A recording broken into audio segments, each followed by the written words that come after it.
Kiri 點解會揀一個自焚者作為你嘅即係主題？因為我點解會咁問咧？因為即係政治議題有好多，街頭嘅抗爭模式有好多，香港都即係唔會話所有形式都有晒，但係自焚確係未試過。咁點解會揀咗一個即係同香港咁遠嘅一個抗爭模式去作為你個電影主題？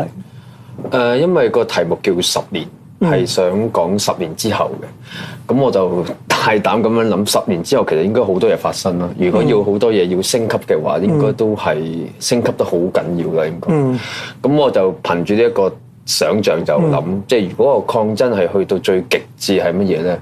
即係當其時其實我哋嘅抗爭係冇死過人嘅。咁即係如果要死人，真係好慘啊！但係你睇翻咁多歷史、咁多唔同嘅國家爭取民主嘅抗爭嘅運動，其實都出現過自焚者。咁我睇咁多嘅歷史去參考做資料搜集，去寫呢個自焚者嘅劇本嘅時候，我就想問一個問題啦：香港會唔會發生咧？如果係發生嘅係邊一個會做一個自焚者？咁呢個係我問自己一個咁大嘅問題。咁調翻轉我都覺得呢個問題都好。呢個問題都可能係拷問香港觀眾嘅。我講自焚梗係唔係叫大家去自焚啦。你願意為香港犧牲幾多？有啲人會犧牲到去到咁極致係自焚。自焚可能只係一個象徵，希望講到嘅係犧牲嘅精神。你同我講你寫呢個劇本係2009年。係2009年咧，其實即係咧 CY 未上場。CY 未上場咧。即係點解我會用 CY 去做嗰條界線咧？因為港獨呢個題目咧，喺香港真係進入到我哋嘅議程咧，其實應該係計即係 CY 做特首，佢喺施政報告裏邊提到即係香港民族論呢一本書，然後先至引發嘅之後一個好大嘅即係關於港獨嘅討論。2009年你已經將港獨呢個主題擠入你嘅劇本，點解？係啦，自焚者係即係個初稿，其實源於2009年啦嚇。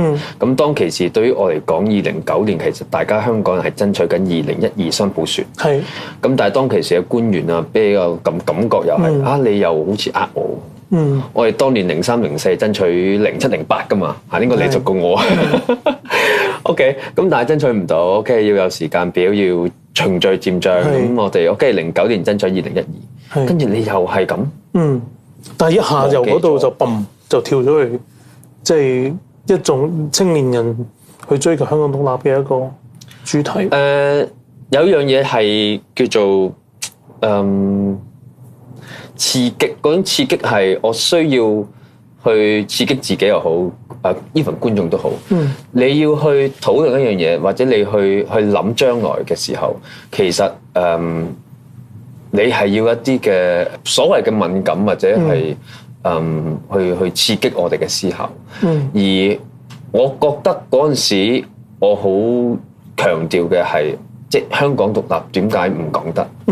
而嗰樣嘢係甚至係我而家講到好似好緊張、好危險。呢樣嘢其實係唔應該噶嘛。我哋嘅言論自由，我哋白紙黑字寫到明，我哋香港係有嘅。以往亦都有，亦都係被中英聯合聲明或者基本法所即係俾我哋保障嘅一樣嘢。點解有啲字你會有唔講得嘅咧？突然之間講完之後個心會怯一怯咗咧，咁樣喺鏡頭面前啊，甚至即係我就想同你哋講，即係或者想同香港人，想同自己講，即係有啲嘢你要衝破先可以幫到自己，亦都幫到世界咯。我希望，即係都係嗰句啊嚇，即係你為國家爭取自由，你先為自己爭取自由。咁我自由就係我覺得我有啲嘢係唔敢講，或者講嘅時候有啲壓力。咁我覺得我需要。你喺09年嘅時候已經經歷緊呢一件事，或者你見到社會出現緊呢個情況。係啊，絕對係啊！即係我唔知道，可能我個成長係我好中意中國歷史嘅，即係我由細到大都係去讀去研究或者去好有興趣去睇。咁所以呢樣嘢係一路都好，即係係咯，好揦住啊！跟住我又對講大話，我又覺得好。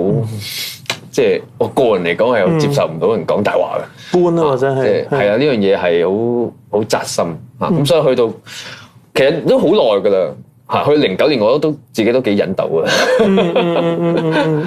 你曾經嘅訪問裏面講嗰句説話咧，我覺得一般人係未必會明嘅，但係我自己睇完之後咧，我係大聲笑咗出嚟。嗰句説話咧就係叫做我拍完呢個自焚者之後咧，我冇嘢需要再驚。OK，即係我就會能夠享受到真正嘅自由啦咁樣。呢一個係唔會係你個創作嘅出發點嚟嘅，即係話我將嗰樣嘢推到最盡啦，我已經將我言論自由去到極限啦。呢個唔會係你嘅出發點，定係都係你嘅出發點嚟？當然我冇諗過會咁大啦，因為冇諗過10年會爆到咁多人去成為熱潮啊，甚至去攞金像獎啊，變咗話題。phenomenal，甚至去到政局嘅層面嚇，政治嘅層面啊，冇諗到佢咁大。咁但係有諗到會受到一啲攻擊，或者會承受住好多嘅批評壓力。咁有恐懼嘅。咁但係頭先我答翻你嗰個問題，咪就係咯，即係。我想做一樣嘢，呢個係我嘅初心。但係做呢個初心嘅嘢，原來我都有所突破。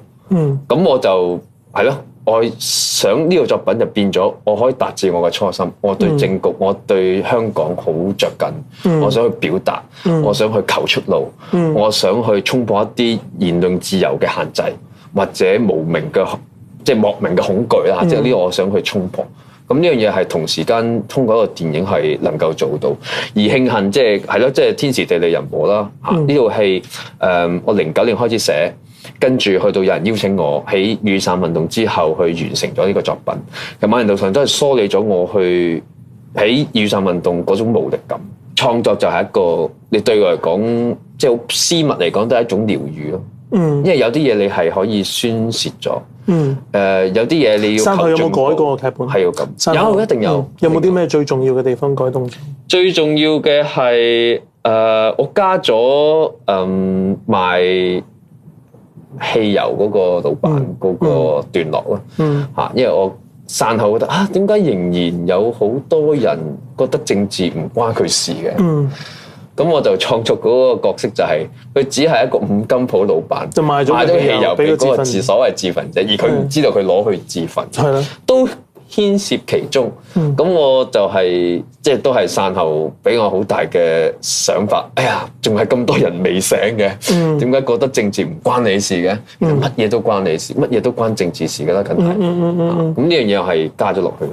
套戲裏邊另外一個我覺得好有預言性嘅一個部分咧，就係你嗰個對青年人嗰個描述，即係佢哋嗰個強烈嘅理想主義啦，演化為一種抗爭嘅方式啦，演化為絕食啦，演化為第一個被呢個23條定罪啦，演化為一個大學裏邊，我見到係 U Hall 嚟㗎嘛，港大大學堂一個社堂嘅環境裏邊，佢哋由學校嗰度醖釀嗰個行動，然後走出去啦。你話嗰個喺大學出現，其實你問我，唔知大家記唔記得陳巧文？你記唔記得？記得雪山之子期係咯，係爬樹咁啊，中意。即係當其時黃之鋒未出現啦，突然間有個陳巧文，其實你問我，哇，終於翻嚟啦，終於有大學生會理政治啦，你唔好以為好似而家咁喎，當其時嘅年代咧，有陳巧文覺得好奇怪㗎，當其時嘅氣氛係香港嘅大學生係唔會咁唔會咁活躍喺個，覺得佢怪嘅嗰陣時，係啦。咁但係佢覺得好似突然間，我其實好開心終於有個大學生又出嚟啦，係嘛？即係佢哋追求理想啊，佢哋對政局不滿啊，佢哋會主動去抗爭啊。咁呢個係俾我，反而係佢先係引致自焚者呢個劇本出現嘅其中一個好重要嘅一個原因。而佢就係一個大學生。10年咧係一個即係對未來嘅想像嘅一個 project 啦。咁你同我都係爹哋啦，即係大家都有2個細路仔啊。即係而家作為一個爹哋，你去幫你個仔嘅未來，唔好話10年啦、20年啦，去做一個想像，都係要用香港做背景嘅。即係你會唔會覺得，俾你再拍，你應該唔會想一個咁灰、咁悲劇嘅一個未來？幾年前拍10年，梗係拍一啲所謂一啲唔好不想見到嘅將來嘅原因，當然我覺得就係香港好多人未醒，或者我覺得呢樣嘢係要宣泄啊，或者係要講。但係當我講咗嘅時候，如果你話再拍一套10年，我啱啱相反啊！我想拍我想見到嘅將來我已經拍咗我不想見到嘅，我想拍一啲我想見到嘅。係啊，我見到佢哋，我覺得應該要有盼望，同埋我唔想係恐懼控制我嘅將來，我希望係盼望控制我嘅將來。佢哋俾唔俾到啲盼望？佢絕對係啊！即係見到佢哋好單純嘅笑容，即係其實好心噏嘅現實嘅世界，其實充滿咗絕望、苦難、好多嘅眼淚。咁但係我翻到屋企嘅時候，見到佢哋笑，即係咁。你要帶佢去機場，翻唔到。你要帶佢去機場添喎。當然啦，我嗰個大仔就係5歲幾嘅，即係我都會不停同佢講而家香港面對緊啲乜嘢。佢清楚嘅，佢知道嘅。係咯，佢就係俾到好大嘅積極我嘅。我就唔敢講嘅，話你我玩法啦。係啊，我有講㗎，我甚至帶佢去即係遊行示威。機場嗰次我都帶佢去。咁佢真係好積極，亦都確實俾到佢見到嗰種樂觀，嗰種美善。佢亦都完全清楚知道我哋呢班所謂嘅示威者即係我哋嘅心係做啲乜嘢。佢同一啲陌生人傾得好好。呢個咪就係呢場運動好多人連結咗咯，連結埋我個小朋友。我小朋友都去貼連儂牆。去到最後，當然佢亦都知道，亦都喺個畫面裏邊見到好多嘅暴力畫面。佢亦都知道，都爸爸都會有時候即係好似記者身份咁樣去現場。你去記錄，佢都擔心嚇，佢都好擔心。但係佢有一個故事係令我記住嘅。佢有個想像朋友叫做隱形戰機。呢個隱形戰機咧，佢突然間同我講，唔係我作過，佢自己同我：爸爸，我諗個古仔隱形戰機咧第9集啊，出動啦佢。你知唔知今日去邊啊？佢捉晒嗰啲壞警察啊！捉晒嗰啲壞警察咧，掉晒落去個游泳池度啊！跟住哇，咁暴力嘅你！跟住，但係個故事未完㗎。將啲警察抌晒落個游泳池度嘅，你知唔知啊？呢個游泳池咧叫做好人游泳池啊！喺隱形戰機咧抽翻晒啲警察出嚟嘅時候咧，全部變晒好警察。哇！我覺得呢個故事真係太有盼望。係啊，即係佢對人嘅改變，對個社會對暴力嘅轉化，希望成為咗一啲美好。好似提醒翻我，你係咯，呢個世界仲有好多樣嘢。即係我哋成日好老土咁講係嘛？即係最壞嘅時代，亦都係最好嘅時代。